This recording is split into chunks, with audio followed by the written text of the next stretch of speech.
Alright guys, in this video we're going to start talking about the eyebrows. So now that we've painted density masks, we know what that is. Let's start with getting some eyebrows in here. So we're going to go about it the same way that we went about it with the eyelashes, where we're going to grab, let's just hide the eyelash geo, and we're going to grab the eyebrow XGen geo. We're going to make sure that's selected, and we're going to double check that obviously UVs didn't move, and we're going to create a brand new description for the eyebrows with the eyebrow XGen geo. So we're going to go up to descriptions and create description, sweet, and then we're going to call this eyebrow DSC for description. Same way that we went about it with the eyelashes.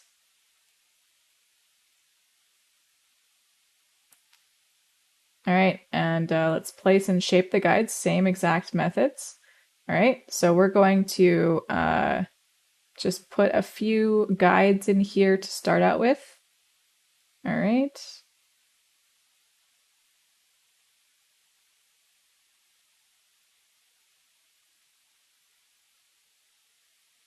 So I'm only placing a few for now, just so that we can see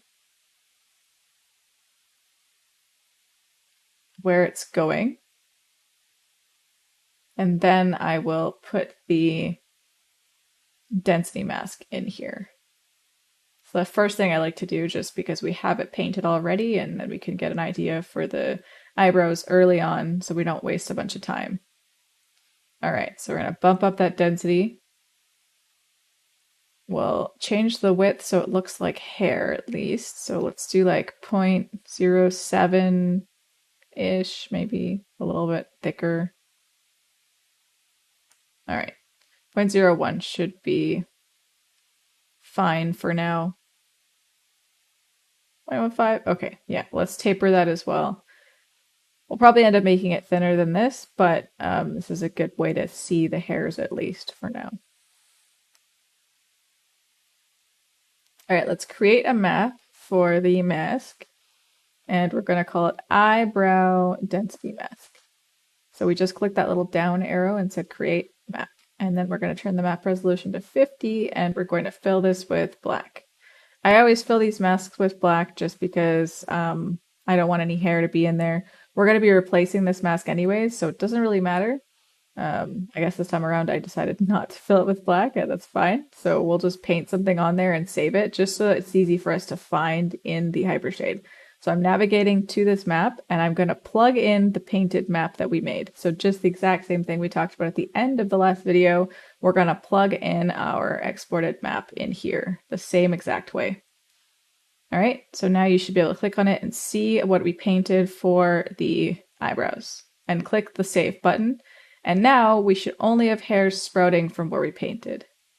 Obviously this might take some tweaking. The map I painted just now, probably not the best one for the eyebrows yet, but there's always a lot of back and forth between Mari and this to get to the right kind of amount of hairs and density and stuff like that. All right, so let's keep grooming this eyebrow. So to save time, we're probably going to mirror this over a little later. So we'll groom one eyebrow first, and then we'll mirror it over to the other side.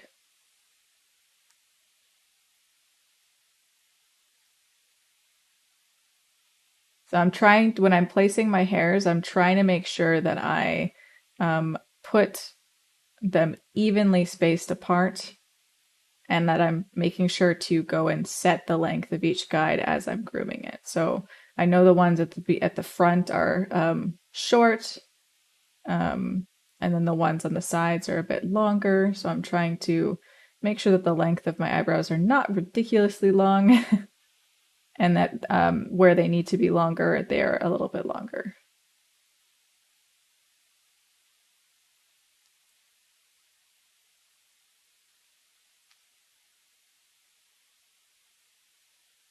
All right, so you can see I've just dragged and dropped the front camera down, And because we used layers earlier, so we put the head on a display layer and everything, we can actually turn off all of the geometry and just view the guides over top of our image, which is really good way to start laying out these guides. You have to make sure that your eyebrow XGen Geo is hidden, but if you want to add more guides, you need to unhide it to do that. So, but you can hide your geometry while you're grooming your hairs out. So I'm adding quite a bit right now. I would recommend, so the way I usually work is try to do a little bit of hairs, groom the direction and the size that you want them, and then I would recommend adding more in-betweens and then changing the directions based on the eyebrow hairs that are in your reference. And then if you need more, you add more. But I would recommend not adding too many guides than are necessary. Less is always better because you'll have more control that way. Because the more guides you add, the bigger of a mess it gets. So I do recommend trying to keep it to a minimum. So this is probably a good amount. We could potentially add more than this if we wanted to, but I think this gives us a good amount of control in terms of what we need. Definitely need to paint a little bit more sparsity underneath the eyebrows there. There's a lot of hair happening, so that might need to be something I do in Mari later. So I'm just adding a bit more guides in here just to get some different directions happening in the empty spaces. Again, I'll go and change the width of these just like we did for the eyelashes, just to be able to see the comparison to the strands a bit better. And if you find that you're not getting the right like curve amount and like anything of the guides, don't forget to rebuild the curves because sometimes they come with only 4 points whenever you generate the guides, and you might need more than that in order to get the curves you need on the strands.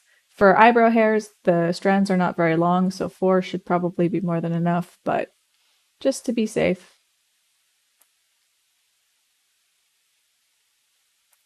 If you find that your guide or your primitives are not following the guides properly, make sure to increase the modifier CV count because that's going to make a big difference in terms of trying to get it to follow the same direction. So all I'm doing is just switching between adding more and then previewing the hair, turning the hair off to groom the hairs over the image. And then I can go into my other view just to make sure that the hairs are lifted from the surface. So you can see they're actually pushing through. And I'm going to carefully try to keep it in the same spot that I groomed it in. So I'm not moving anything except for pushing it away from the surface of the geometry. So you want to make sure that the eyebrow hairs are pushing outwards at the root, but then they're kind of coming back in like a little arcing shape. Or else you have this weird gap where you kind of see skin, which eyebrows don't necessarily do. So you kind of want it to hug, or else from the side view it looks very strange.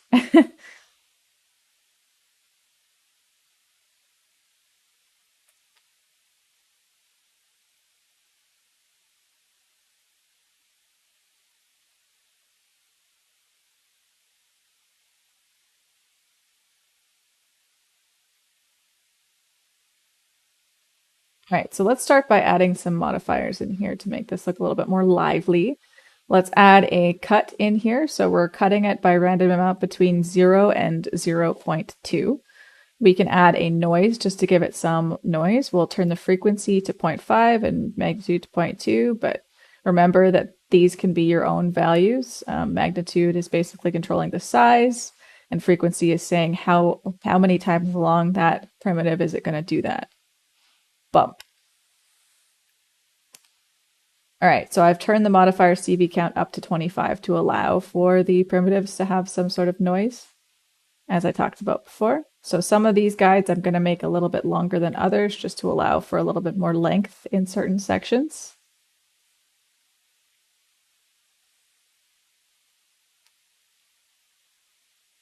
Just adjusting the width to be a little bit more realistic. And only time I'll ever use the length slider is if I'm cutting the hairs a lot to the point where I'm seeing a lot of stubs. Then I might increase the length just a little bit to counter the amount that I'm cutting it. But most of the time I won't use the length slider because it can be pretty dangerous, because the more you grow the hair from the length slider, the less it's going to follow the guide. All right, so I'm just going to quickly set up something that looks a little bit more like an eyebrow color in our hair physical shader. So I'm just making the colors a bit darker, and then I'm going to turn the speck color to be a little bit more like a golden brown, and then just reduce the speck for the other ones as well, because eyebrows tend to be a little less specky. We still want to be able to see something, so we don't want absolutely no speck, but it just gives us a little bit more of an accurate representation for what we're grooming.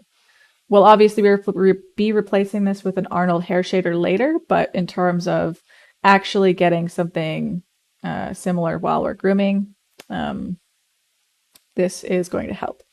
Also, make sure when you're grooming the hair, if you notice that you're getting a lot of anti-aliasing issues, like a lot of noise when you're looking at it, it's not looking smooth, make sure to turn on anti-aliasing at the top in Render 2.0. See the little, it's almost like a little loading bar that I have checked on in blue at the very top. You want to turn on that. All right, so I've just mirrored my guides over by clicking the Mirror Guides button. And this gives us a really good head start in terms of, like, having a second eyebrow.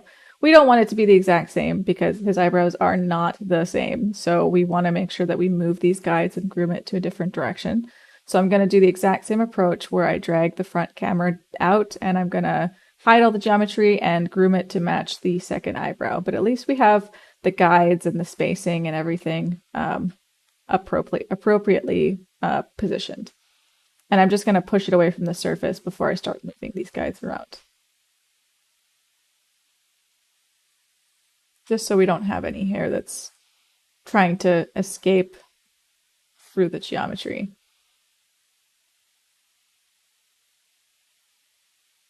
All right, you might notice that there's like a little bug every time you want to set the length, and then if you're still selecting the guide when you try to groom it, it actually goes back to the same length. It's a really weird bug, but if you click off the guide and click back to the same guide, the length will maintain the one that you just sent.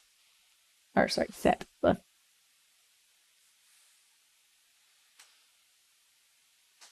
right, so I'm just adjusting the eyebrows to match kind of similar to what, like, the lengths in the sections that I'm seeing compared to the eyebrow I'm looking at on the other monitor.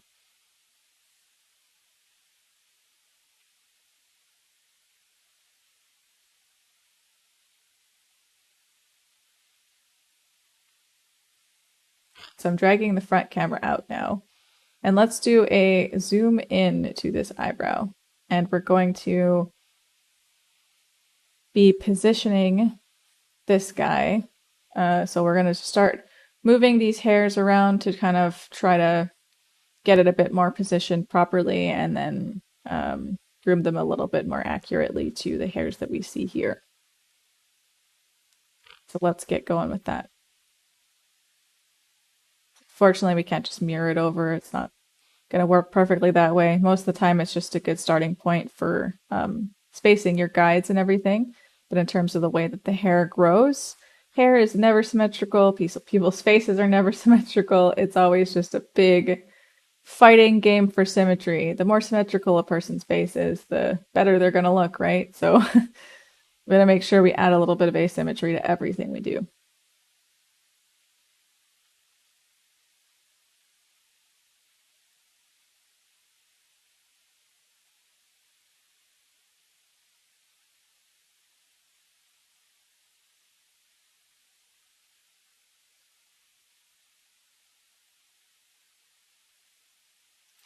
All right, so now that we're finished with adjusting these guides to match our eyebrow, Just make sure we have these all set to the appropriate lengths and that everything's looking good. Might have our painting off just by a smidge. So again, it might be something we need to adjust in Mari just to move things upwards a little and reduce some hairs growing on the sides. But for the most part, we're getting a lot of good stuff happening.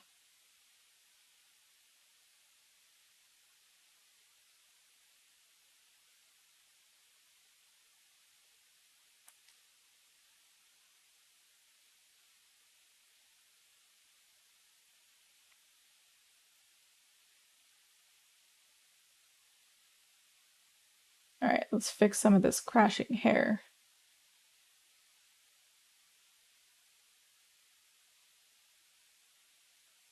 Cool. Yeah, it's just missing some guides. If you have a lot of hair crashing through, it's just because it doesn't have a place where the guides are telling it to go. So you need to add another guide in order to tell it where the primitives should go. All right, let's add a clump. Eyebrows don't clump very much, so we're going to be really careful with this. So I'm going to make sure that we set up the maps and add and set up them by guides. Okay, so we're going to add another clump and we'll set up maps and we'll click generate this time. And we're going to increase the density and just keep clicking generate. So this is going to give us basically clumps within clumps. So what we're going to have is we're going to have tiny clumps, and then we're going to have clumps that are going based on the direction of your guides. Okay, so this kind of gives you like an idea of what that's going to do. So we can essentially have a bunch of clumpception happening, which is really super cool. Okay, so this is one of my favorite modifiers. We want to be really careful with this though in the eyebrows because eyebrows tend to not be super duper clumpy. But we also do want them to follow the direction of the guides. So that's why I do add a clumping modifier most of the time to my eyebrows, just to make sure that we're following along. The clump volumizer just adds a little bit more volume to your clumps.